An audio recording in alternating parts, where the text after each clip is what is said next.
முன்னேற்றக் கழகம் தமிழ்நாட்டில் இருக்கக்கூடிய அரசியல் கட்சிகளில் மிகப்பெரிய ஒரு இயக்கம், மக்கள் சக்திமிக்க இயக்கம் அனைத்து இந்திய அண்ணா திராவிட முன்னேற்றக் கழகம்தான்.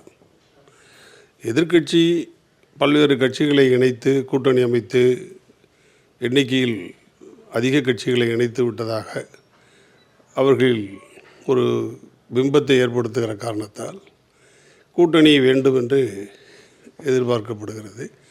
அந்த பலமான கூட்டணி இப்பொழுது மக்கள் சக்தி மிக்க கூட்டணி அமைந்து வருகிறது.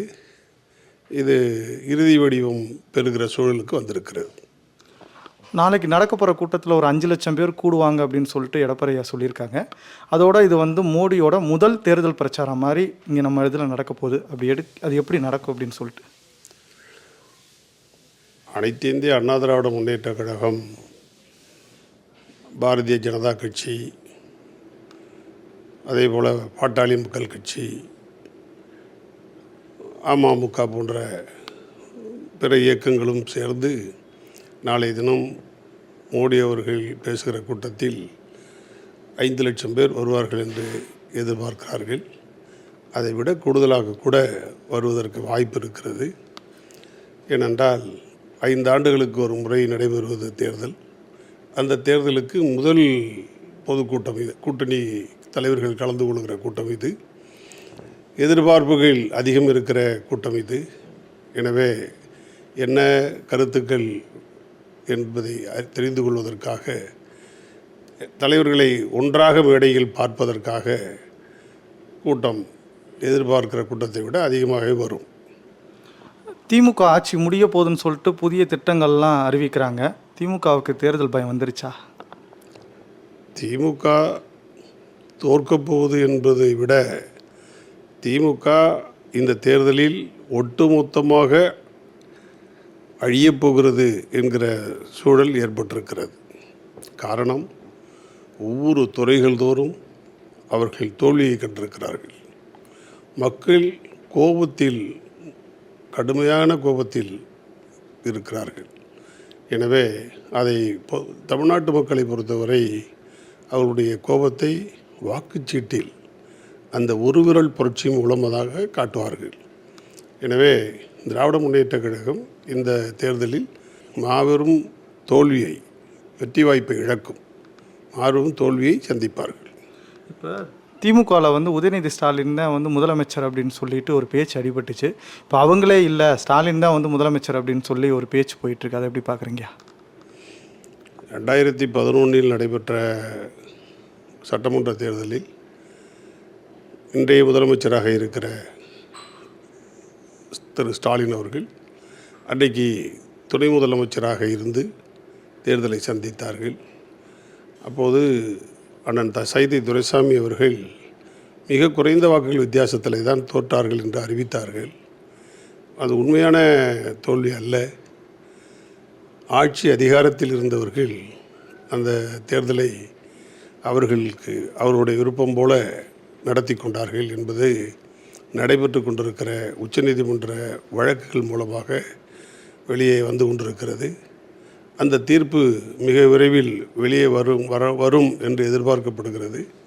அந்த தீர்ப்பு ஸ்டாலின் அவர்களுக்கு எதிராக இருக்கும் என்றும் எதிர்பார்க்கப்படுகிறது. அப்படி இருக்கும் பட்சத்தில் திரு ஸ்டாலின் அவர்கள் இந்த தேர்தலில் போட்டியிடுவது என்பது சட்ட ரீதியாகவே மறுக்கப்படுகிற ஒன்றாக இருக்கும். திரு வைத்திலிங்கம் திமுகவில் போய் ஜாயின் பண்ணியிருக்காரு. இதனால் டெல்டாவில் இல்லை அதிமுக எதுவும் பாதிப்பு ஏற்படுமாங்க? அனைத்து இந்திய அண்ணா திராவிட முன்னேற்றக் கழகத்திலிருந்து அதிகாரத்தை அனுபவித்தவர்களில் பலர் அனைத்து இந்திய அண்ணா திராவிட முன்னேற்றக் கழகத்திலிருந்து வெளியேறி இருக்கிறார்கள்.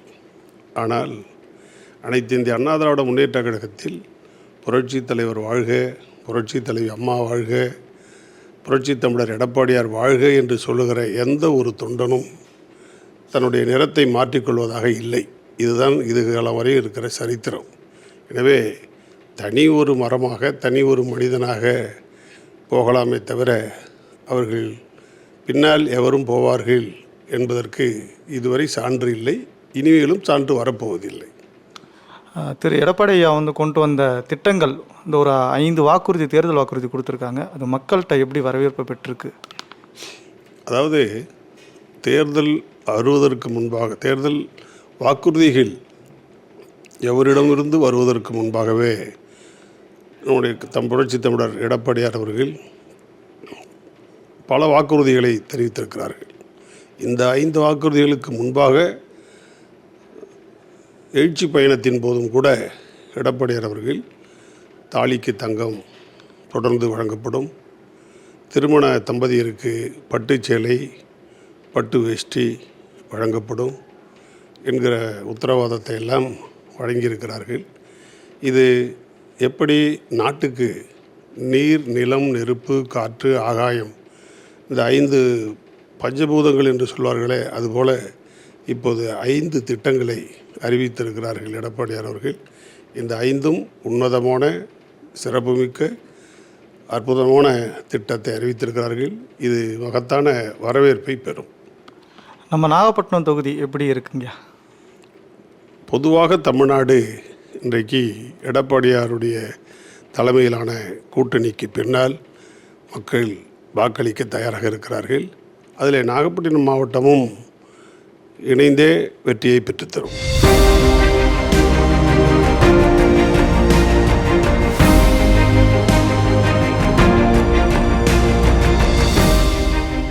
அரசியல்ல உண்மையா என்னதான் நடக்குது தெரிஞ்சுக்க நாளை நமதே சேனலை சப்ஸ்கிரைப் பண்ணுங்க.